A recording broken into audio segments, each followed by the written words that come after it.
आज आपण छान असा पारंपरिक गोड पदार्थ बनवणार आहोत आणि हा पदार्थ तुमच्याकडे बनवला जातो का नक्की कमेंट्समध्ये टाका. नमस्कार मंडळी, श्री स्वामी समर्थ. तर आज आपण तेल गुळाचा शिरा पाहणार आहोत आणि जे का खूप पहिलेचे लोक ना नेहमी बनवायचे, त्यांना गोडमध्ये जास्त ऑप्शन नसायचं, मग तेल गुळाचा शिरा हे सोपं हे राहायचं.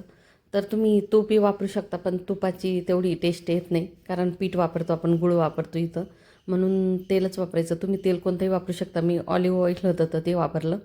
आणि एका साईडला ना म्हणजे गुळाचं पाणी करायला ठेवलं होतं गरम.